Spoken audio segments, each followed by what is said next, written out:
Wel, bore da I chi gyd. Gobeithio bod chi gyd yn cadw'n dda.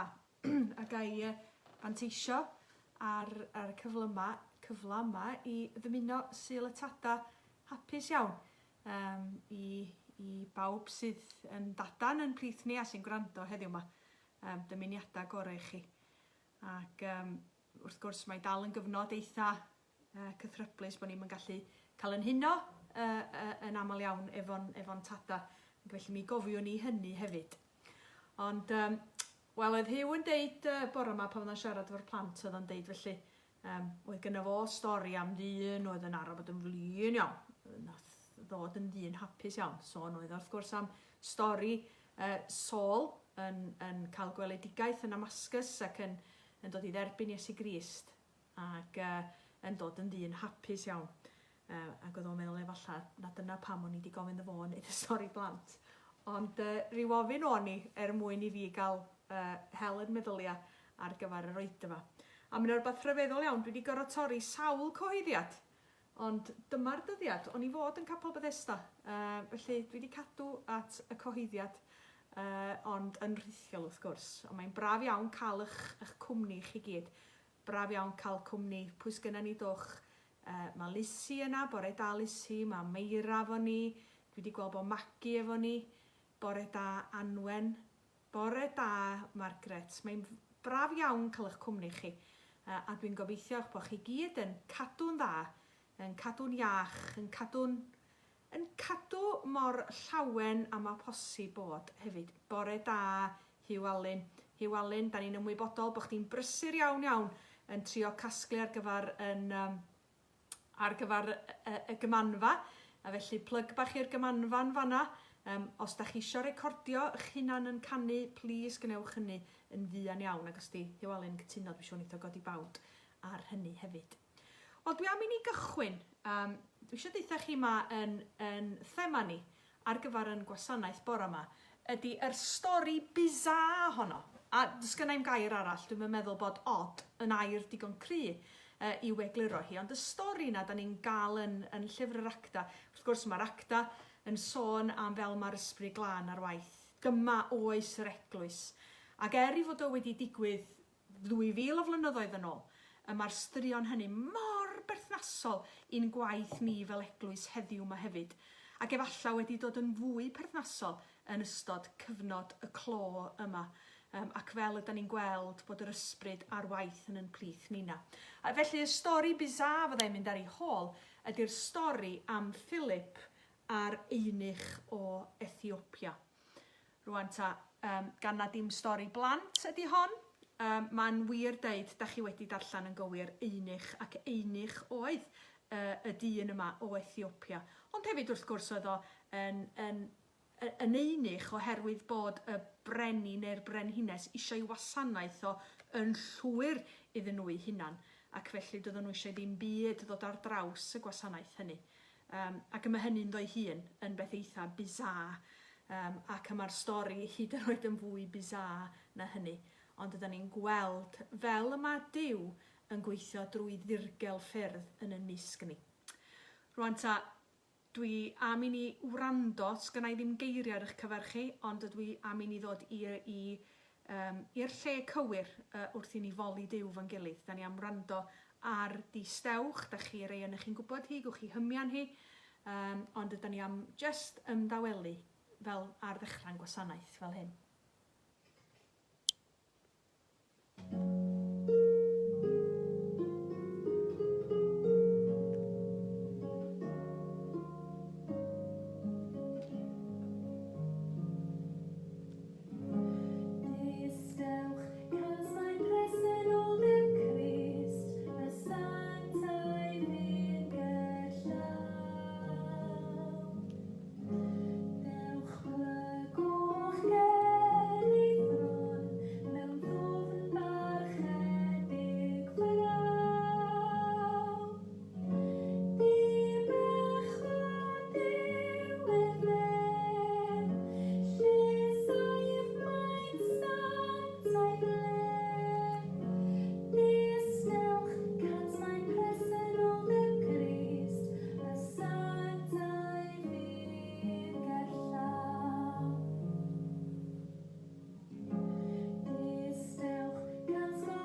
gewch chi clwy yn fanna.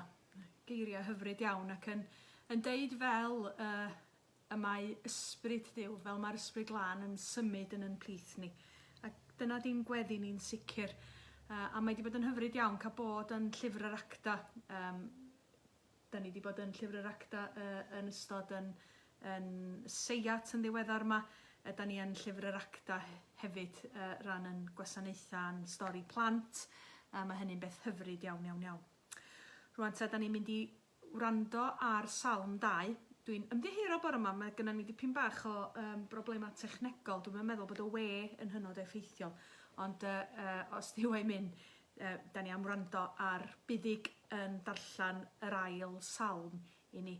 Ac mi gewch chi edrych ar y geiriau, os da chi eisiau adrodd y geiriau efo buddig yna, mae croeso i chi wneud.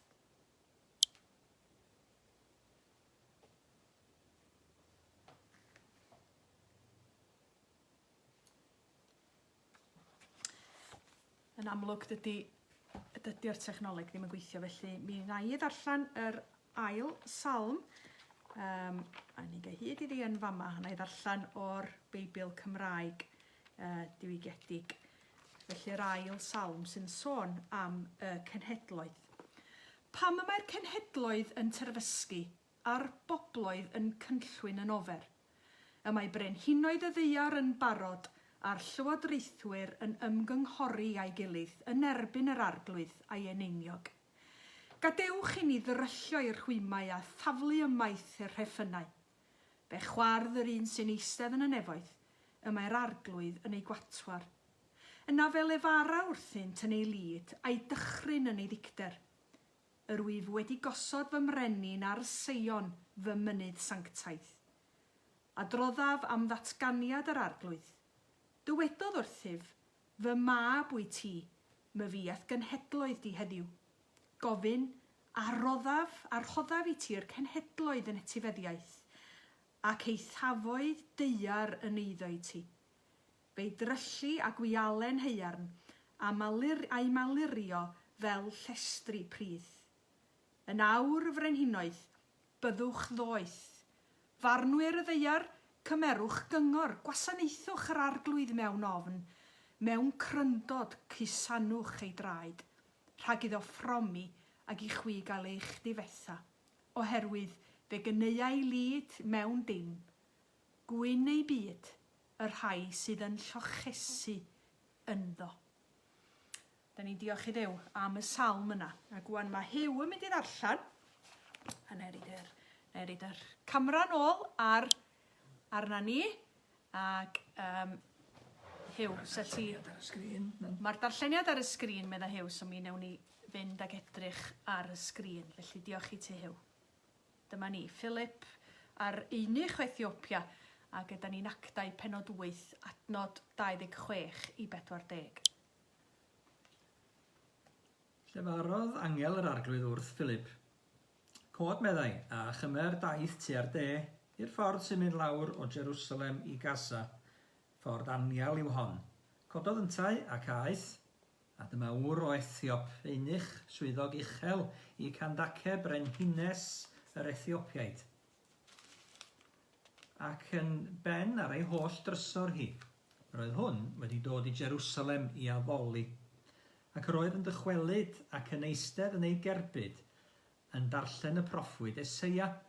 Dywedodd yr ysbryd wrth Philip, dos a glyn wrth y cerbyd yma. Rhedodd Philip ato a chlywodd ef yn darllen y proffwyd Eseia, ac meddai, a wyt ti'n deall tybed beth yr wyt yn ei ddarllen? Meddai yntau, wel sut y gallwn ni heb i rywun fy nghyfarwyddo? Gwahoddodd Philip i ddod i fyny ato ac eistedd gydag ef. A hon oedd yr adran o'r ysgrythyr yr oedd yn ei ddarllen. Arweinwyd ef fel dafad i'r lladdfa, ac fel y bydd oen yn ddistaw yn llaw ei gneifiwr, felly nid yw'n agor ei enau. Yn ei ddarostyngiad gomeddwyd iddo farn, pwy all dreithi am ei ddisgynyddion, oherwydd cymerir ei fywyd oddi ar y ddaear. Meddai'r Eunuch wrth Philip, dywed i mi, am bwy y mae'r proffwyd yn dweud hyn, Ai amdano ei hun, ai am rywun arall. Yna agorodd Philip ei enau, a chan ddechrau o'r ran hon o'r ysgrythyr, treithodd y newydd da am Iesu iddo. Fel yr oedd yn mynd rhagddynt ar ei ffordd, deithant at rhyw ddŵr ac eber Eunuch. Dyma'r dŵr beth sy'n rhwystro i ni gael fy medyddio, ac orchmynodd i'r cerbyd sefyll, ac eithant i lawr i llai i'r dŵr, Philip a'r Eunuch ac fe'i bedyddiodd ef.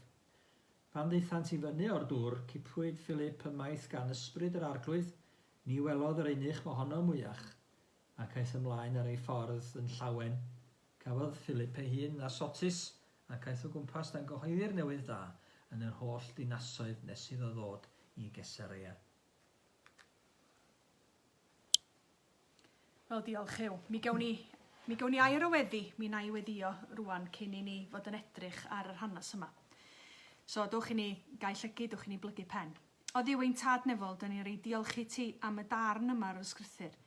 A da ni'n diolch bod ni'n cael yn atgoffa fel mae dy law di a dy gyfeiria di wedi ei osod cyn hyd yn oed creu, cyn hyd yn oed i ti gychwyn ar y gwaith o greu. Ac felly o ddiwyn tad nefol, yn dy ddwylo di fel Duw mawr, Duw sydd yn newid ac yn cyfeirio popeth da ni'n troi y bore yma. Da ni'n cyflwyno'n hunan i ti, da ni'n cyflwyno'n hunan yng ngoleuni yr hyn y fyddwn ni'n wrando yno fo, ond da ni'n cyflwyno'n hunan hefyd yn union fel ac yr yda ni. Da ni'n cyflwyno pawb yn plith ni sydd yn feron breintia ni, rhai efalla sydd yn wael yn plith ni, rhai sydd yn byw bywyd o bryder ar hyn o bryd. Ac da ni'n dymuno dy gael di yn ddiw agos, yn ddiw sy'n yn cofleidio ni, ac yn ddiw sydd yn cysuro ni. Ac felly o ddiw ein tad nefol, yn y byd ydyn ni'n byw, yn y sefyllfa presennol da ni ynddo fo, ydyn ni'n dod drwy bwyso na ti. A da ni'n diolch i ti o dad, na dwi ti ddim wedi yn gadael ni ar yn pen yn hunan, hyd yn oed os ydyn ni ar hyn o bryd yn byw ar ben yn hunan, ond wyt ti wedi gadael dysbryd glân i fod yn gwmni, i fod yn gysur, ac i fod yn gymorth hawdd ei gael mewn cyfyngder ar gyfer pob un ohono ni. Ac felly, yn enw, Iesu Grist ydyn ni'n gofyn hyn i gyd. Amen. Amen. Wan, ta. O ran y darlleniad yma, mae gennai 3 pwynt ar yn cyfar ni, lle da ni'n gweld yr arglwydd yn hyn i gyd. A mi fentra i ddeud yn gynta, a dyma'r 3 pwynt sydd gennai ar eich cyfar chi, yn gynta, ydyn ni'n gweld cymhelliad yr arglwydd yn y gwaith yma. Ac yna yn ail, da ni'n gweld paratoad yr arglwydd, ac yna'n drydydd, ydyn ni'n gweld buddigoliaeth yr arglwydd. Ac felly, yn ngoleuni hynny, ydyn ni'n edrych ar y darn arbennig neu bizar yma. Wel, mae gan Dduw i ffordd arbennig ei hun o gario i waith ymlaen. Ac da ni fel pobl, yn gallu rhagdybio lot, yn gallu rhagdybio llawar. Ond Duw ei hun a Duw yn unig sydd yn gwybod go iawn beth sy'n yn wynebu ni, a hefyd beth sydd ora i ni. Wel, ychydig cyn hyn, yn rhefn chronolegol, y Beibl, da ni'n gweld fel y mae Iesu yn dilyn yr atgyfodiad wedi rhoi ei gomisiwn i'r disgyblion. Ond mae'n anodd gen i gredu fod yr un disgybl ar 10 hynny yng Galilea wir yn sylweddoli ystyr y geiriau hynny a ddywedodd Iesu Grist wrthyn nhw. Ydych chi'n cofio beth mae o'n dweud?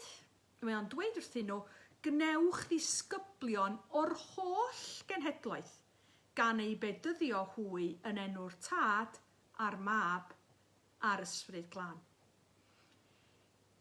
Dwi'n meddwl rhywsyd, mae'n anodd yn dydi, da ni wedi cael brofiadau arbennig yn ystod y cyfnod clo. Ac un o'r pethau fwyaf anhygoel dwi wedi i brofiad, mi'n siŵr bod hitha'n cytuno Hyw, a chitha hefyd efalla. Ond Y pethau fwy anhygoel da ni wedi brofi ydy darganfod llwybra cerdded o gwmpas yr wyddgrig.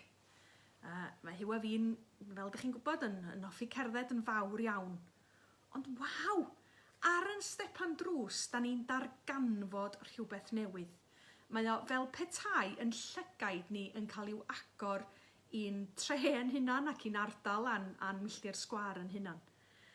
Ac mi greda I hefyd ran y disgyblion felly bod i'w gwelediad nhw cyn hyn yn gyfyng iawn ac I bod nhw jyst yn meddwl am y pethau hynny oedd nhw wedi i'w arfer i'w wneud.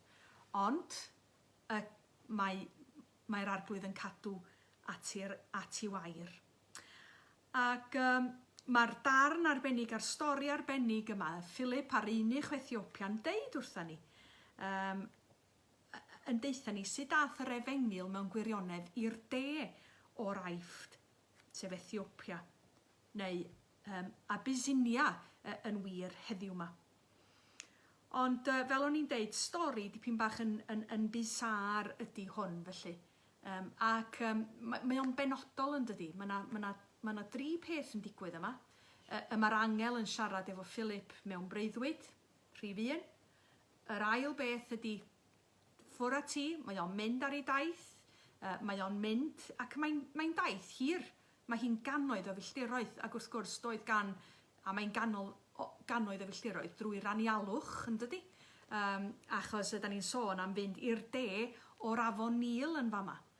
Ond ydyn ni'n gweld y daith arbennig, ac ar y daith mae o'n dod ar draws yr Eunuch yn ei gerbyd, ac mae'r Eunuch yn darllan o benod 53 o lyfr y proffwyd Eseia, ac yn gofyn, dyna'r abwyd, yn gofyn, be mae hyn yn ei olygu? Be di ystyr hyn I fi? Be sy'n nelo hyn a fi? Ac yn gofyn am gymorth gan Philip. Dyna chi rhif 2, ac yna rhif 3, ydyn ni'n gweld fod yr Eunuch yn derbyn y stori ac yn dymuno cael I fedyddio.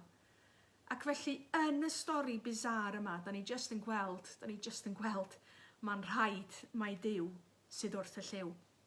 Rhagluniaeth fawr yn ef. Be di'r geiriau? Mor rhyfedd yw. Esboniad helaeth hon o arfaith. Duw, mae'n gwylio llwch y llawr, mae'n trefnu'r lluoedd nef, cyflawna'r cwbl oll o'i gyngor ef. Y mae hyn yn ran o'i drefn ar ein cyfer. Ac felly, yn gyntaf, be ydy cymhelliad yr arglwydd? Da ni'n gweld cyn hyn fel y mae'r ysbryd glân wedi arwain yr apostolion, a Steffan erbyn hyn wedi ei ferthyru, ac maen nhw'n arwain yr apostolion, mae'r ysbryd glân yn ei harwain nhw o ardal I ardal. Da ni'n gweld fel mae Saul cyn hyn, ac yn syth ar ôl y darlleniad yma, yn y benod nesaf, yn y 9fed benod o lyfr yr Acta, da ni'n gweld fel y mae Saul yn cael troedigaeth. Ond dachmod, pan da ni'n meddwl am Saul, mewn stori blant yn gallu dweud hen dyn o nifyr oedd o, neu'n dyn cas, ond oedd o'n dyn drwg iawn, yn dyn maleisus iawn, yn lofruddiwr, yn lladd y Cristnogion, yn ei herlyd nhw. A llawer iawn o'r Cristnogion erbyn hyn wrth gwrs wedi colli I bywydau wedi dod yn ferthyron. Da ni hefyd yn gweld fel maen nhw wedi mynd lawr I lefydd oedd yn cael ei cysidro'n lefydd anodd i'r Iddewon, wedi mynd I Samaria, gweitha'r rhaniadaeth rhwng y Samariaid a'r Iddewon. Da ni'n gweld fod yr ysbryd glân ar waith. Mae ysbrydion aflan yn cael ei bwrw allan o bobl, a da ni'n gweld pobl yn cael ei iachau, da ni'n gweld gwirthau'n cael ei cyflawni, da ni'n gweld sefyllfaoedd yn newid. Ond yng nghanol y teithio yma, mae'r arglwydd yn siarad gyda Philip. Mae o'n dweud wrtho fo dos I le penodol. Mae o'n dweud wrtho fo, dwi eisiau ti fynd I le diarth, i'r ffordd sydd yn mynd lawr yn benodol o Jerusalem I Gaza. A mae hyn yn anhygoel. Ac wrth ddarllen y stori yma ychydig ddyddiau nôl, o'n i'n meddwl am aberth fawr yn cenhadon Nina hefyd.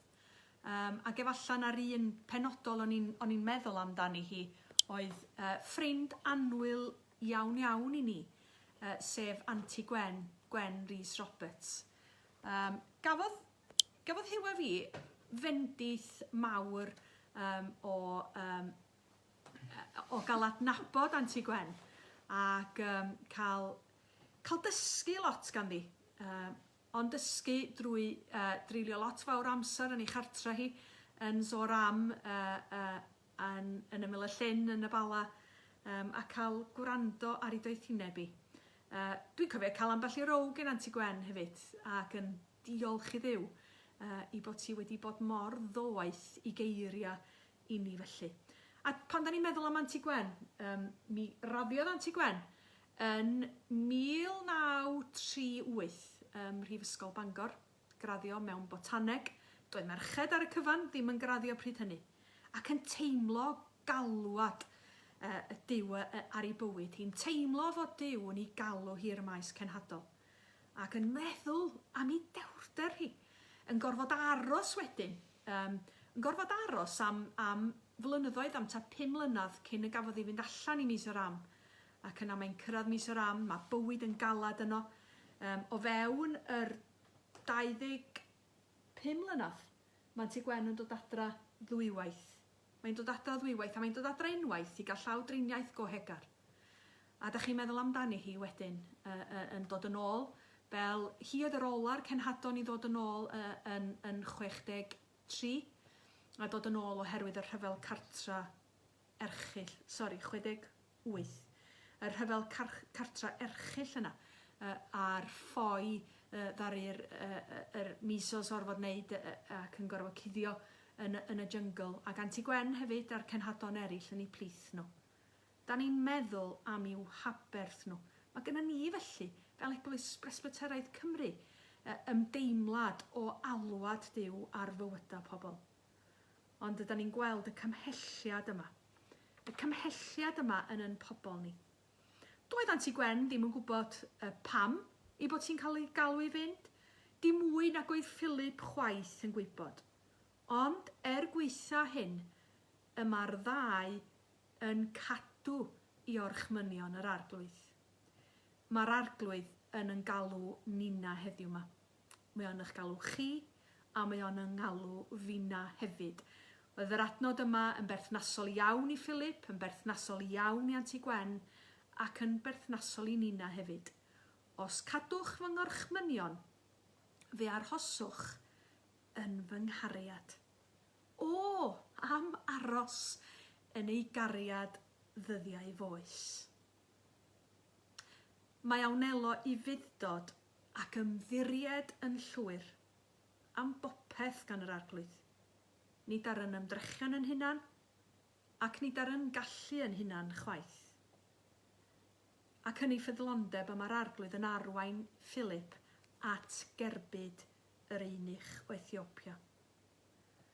Fel o'n i'n deud, mae'n debyg mai ystyr yr Eunuch yma ydy, ia, fel ydyn ni'n gwybod, Eunuch yn un oedd wedi cael llawdriniaeth eitha hegar, ond yn driniaeth mwyn i'r brenin neu'r frenhines i'w hawlio fo'n llwyr ar gyfer ei gwasanaeth nhw, rhywbeth erchyll yn wir. Ond ydyn ni hefyd yn gweld gweithredoedd erchyll yn ein byd nina hefyd. Ond ta waith am hynny, da ni'n gweld mae dyma'r union fan, yr union amser roedd Duw wedi bwriadu ac wedi gynllunio. Y ffordd sydd yn mynd i lawr o Jerusalem i Gaza. A mae Duw yn defnyddio pob sefyllfa mwyn lledaenu newyddion da, ac mae o'n llawenhau ac yn ufuddod nina fel ei bobl. Ac felly yn ail, wel, fail to prepare. Be di'r gair? Sut da ni'n gorffan? Fail to prepare. Prepare to fail. Prepare, da iawn Hyw, prepare to fail. Da ni'n gwybod os na, da ni'n paratoi ar gyfer rhywbeth, yna mae yna bosib mawr iawn yr eith pethau o chwith. Felly da ni'n gweld paratoad yr Arglwydd. Mae'r Arglwydd bod ni'n ymwybodol neu beidio hynny yn paratoi yn berffaith ar ein cyfar ni. A da ni'n gweld yn adnod 28 yn fama, A dewch i fi droi ati hi, cael y sbectol mar yn rhywun. Dwi'n edrych ymlaen i mynd i weld yr optician pan fydd o'n gorad, ond dyna ni, da ni'n rhyw rannu sbectols fel dwi'n ni'n bent yma byn hyn. Ac yr oedd yn dychwelyd ac yn eistedd yn ei gerbyd yn darllen y proffwyd Eseia. Oes a baratoad fwy anhygoel. Nes i fod o bron a bod o'n neud i chi, bod o'n dal eich gwynt chi, ond bod o hefyd yn neud i chi fod isio chwerthin bod o mor berffaith. Yr paratoad anhygoel yma. Pam mae Philip yn cyrraedd, mae o'n eistedd yn ei gerbyd yn darllen y proffwyd Eseia, ac yn benodol Eseia 53. Ond doedd yr Ysbryd Glân ddim wedi goleio fo ynglyn â'r darlleniad. Doedd o'n dallt y darlleniad yma. Ac mae o'n gweld, ac yma Philip yn dod i fewn, mae'n gofyn, wel, deitha fi, Philip, be mae Eseia 53 yn trio deud wrthai? Dei ti wrtha fi, helpa fi fo'r darn yma. Ac yma Philip yn cael y drws agored i rannu yr efengil, i rannu'r newyddion da oedd i'w gyhoeddi, nid yn unig i'r Iddewon, nid yn unig i'r cylch bach cul yna o gwmpas Galilea, ond fel oedd Iesu Grist wedi ddeud ar ddiwedd efengil Mathew, i'r byd i gyd. I'r byd i gyd, i'r de o'r Afon Nil, i'r Aifft, i Ethiopia, ac i'r byd i gyd.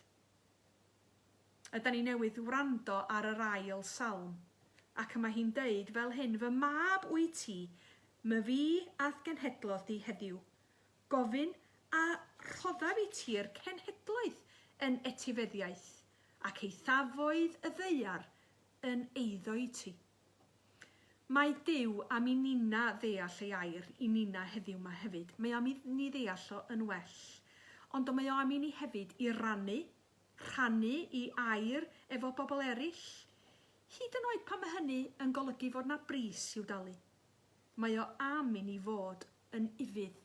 A mae o am i ni hyd yn oed mewn cyfnod o lockdown. A mae o angen i ni, ti ag i fi, ddod allan o'n comfort zones. Mae o am i ni adnabod, am i'w adnabod fel arglwydd a gwaredwr personol. Rwan ta, da ni'n gweld, chmod, mae Eseia 53 yn sôn am, da ni'n gyfarwydd ar darn yma, mae o'n sôn am y gwas dioddefus fod Iesu Grist yn dod i farw drosto ni. Ond di'r stori ddim yn gorffen yn fanna, achos mae Iesu Grist yn dod i atgyfodi mwyn ni hefyd. A dod â ni rwan i'r trydydd a'r pwynt ola, buddigoliaeth yr arglwydd. Oherwydd mae buddigoliaeth yr arglwydd yn rym ei atgyfodiad ef. Ac fel yn hanes ein cenhadaeth ni, yn un o brif arwyddion ei fuddigoliaeth, sgynna i ddim os na cawn i bai am hynny. Mi oedd cefnd yn ôl i Mizoram, just cyn y cyfnod clo yma, yn ffasiwn fendith i ni. Mae cael darllen a gweld a dilyn llawer iawn o'r misos ar y cyfrwng yma a cyfryngau eraill yn ystod y cyfnod yma wedi bod yn fendith anhygoel i ni. Mae clywed fel yma, o'n i'n clywed bore dydd Iau, o'n i'n clywed fel y mae defosiwn teuluol bod rhan helaeth o'r teuluoedd yn cael defosiwn teuluol yn ddyddiol gyda'r nos efo'i gilydd, fel y mae'r cyfraniadau'r eglwys yn cynyddu yn ystod y cyfnod yma. Ac un profiad cenhadol arall, jyst i rannu dipyn bach efo chi. O'n i mewn cyfarfod dros Zoom am ryw awr anghymdeithasol iawn bore dydd Iau, neu dwi'n gwybod os mae bore dydd Iau neu nos Ferchar sy'n chi'n galw hanner 4 yn bore. Ond yn sicr oedd o'n hyfryd iawn, achos oedden ni wedi dod o 4 ban byd, o'r Pacific, wedi dod o'r Caribi, wedi dod o Ewrop, wedi dod o Affrica, wedi dod o dde Asia, o ddwyrain Asia, wedi dod at yn gilydd i gyd yn 42 o griw ac yn rhannu felly ac yn rhannu ac yn gweld y tebygrwydd yna sydd gynno ni. A'r tebygrwydd ydy bod yn gobaith ni yng ngrym ei atgyfodiad ef. Mae Dr Tudur Jones yn ei gyfrol ar yr Ysbryd Glân yn dweud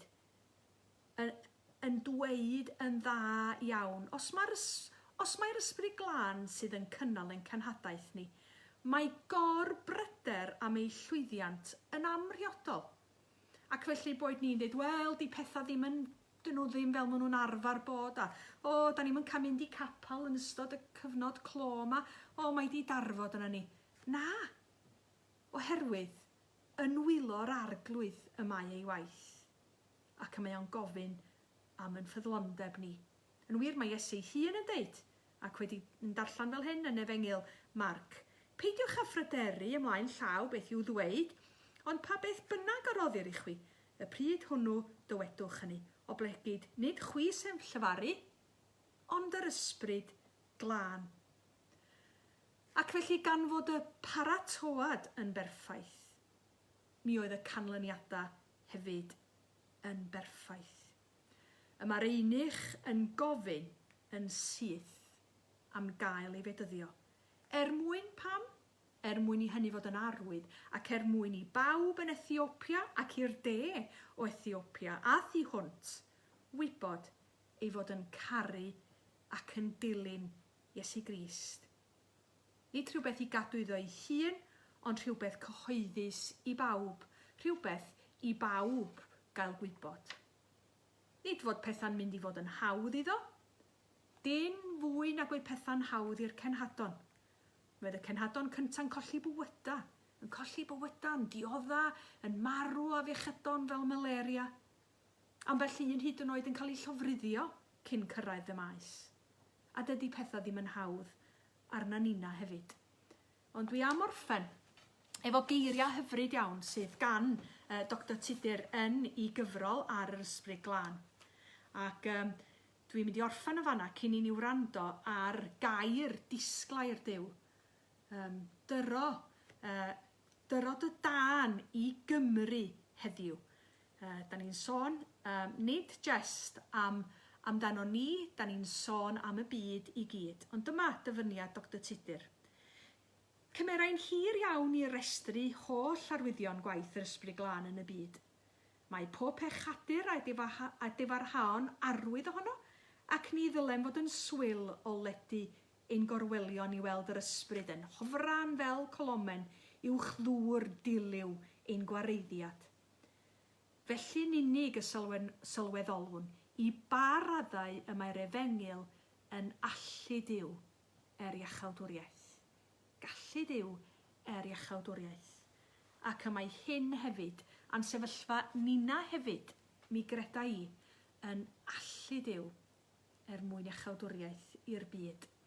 Felly mi newn ni ymuno i ganu, ac mi newn ni ymuno efo Chloe eto i ganu y geiriau arbennig yma.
felly, cymhelliad yr arglwydd, paratoad yr arglwydd.